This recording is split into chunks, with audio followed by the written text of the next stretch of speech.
We also are privileged to have with us tonight Paul Donaldson, who is Alice's nephew from Iowa, and we're just really glad they took the time to come be with us. Let's give them a round of applause. I know you were starting.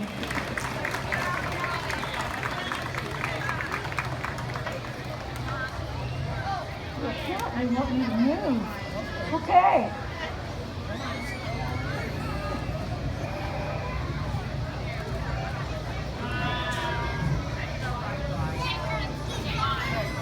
In case you do not know it, the community center at the Methodist Church was given by the money was for that was given by the Donaldson Trust. The solar panels at the Methodist Church were provided by money from the trust. The cemetery board has received money from the Donaldson Trust. The school has received funding from them. The city has received money from them for the bandstand, the playground equipment, and for 30 of the trees that have been planted to replace the old trees. All of those projects have been made possible because of the 1939 graduate, Alice Donaldson.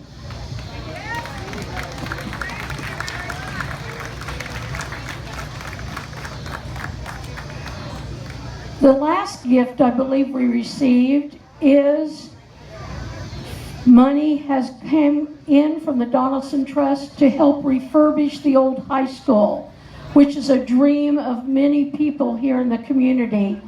And we're just so thankful, and we'll be waiting to let you know when that dedication comes.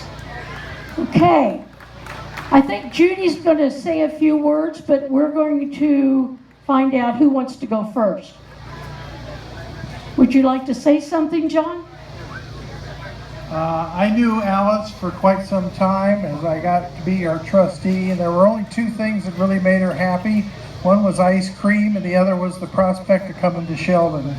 She really loved this city and was committed to helping it, it better itself in any way that she could help. I know she would be proud and happy of the commitments that we've made, and we hope they last for a long time and continue to improve the town. Thank you.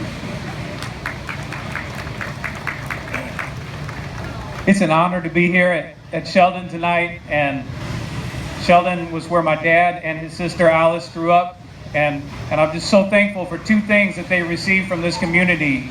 Number one was an education that led them to believe they could go anywhere and do anything, even though their graduating class was probably around 15 people or so. They grew up to become a doctor and a college professor.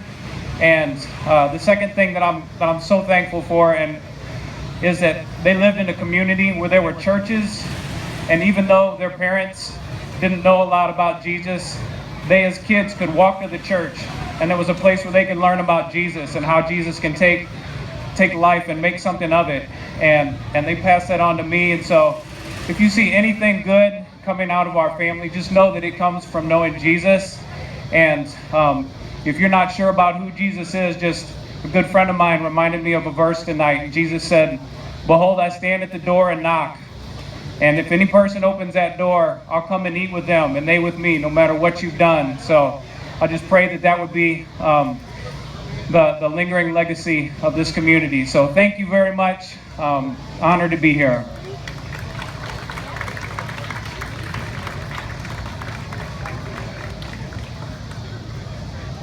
Thank you for being here at the Sheldon picnic tonight, the 112th, and we thank you for being here. I think it's only fitting that we should take a moment to remember Alice's life. I don't see anybody out here, but just a very few that might even remember her family. But Alice had a PhD. She was a doctor of English and debate, and was at Purdue University for over 20 years. She was born December the 11th, 1921, and died November the 29th, 2014, just 11 days before her 93rd birthday, and she is buried at the Sheldon Cemetery.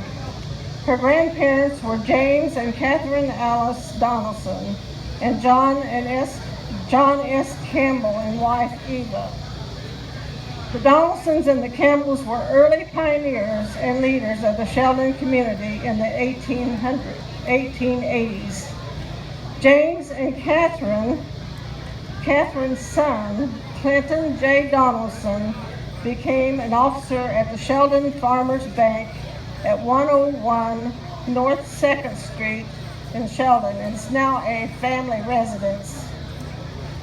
The Campbells owned and operated the Campbells and Sons department store on 209 East Main Street until the 1960s.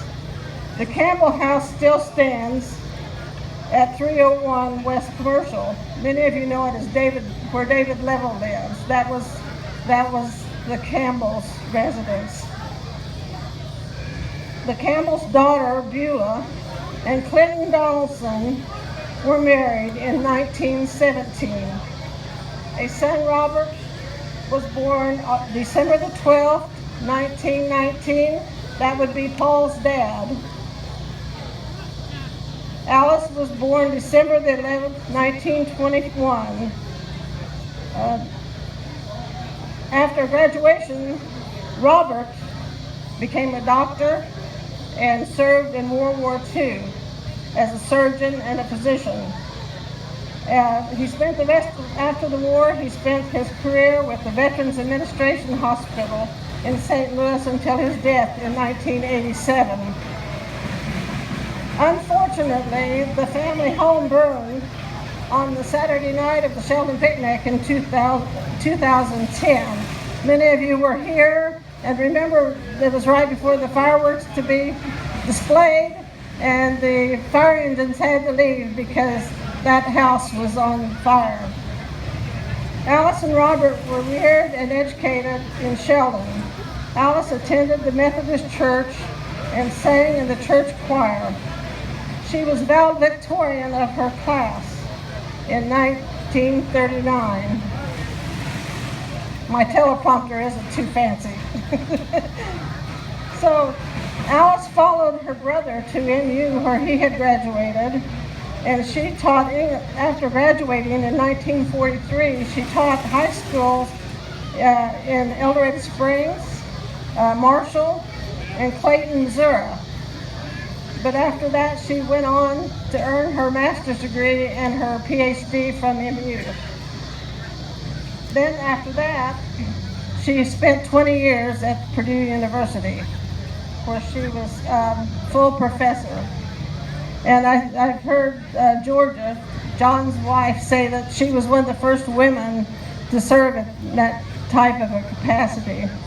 She then returned to St. Louis when she retired, and she did a lot of writing. She wrote books on debate and history. She even has written a book about the Missouri and especially the Sheldon area. And she was especially fond of the surrounding prairie lands here at Sheldon. By her gifts to the community, she wanted to express her many warm memories of her life in Sheldon and her hopes for its future, to become a nurturing community. And so I hope you take time when you look at the bandstand and all the other projects that have been mentioned, that you will thank Alice, and she would be very happy. Thank you. I guess we're through.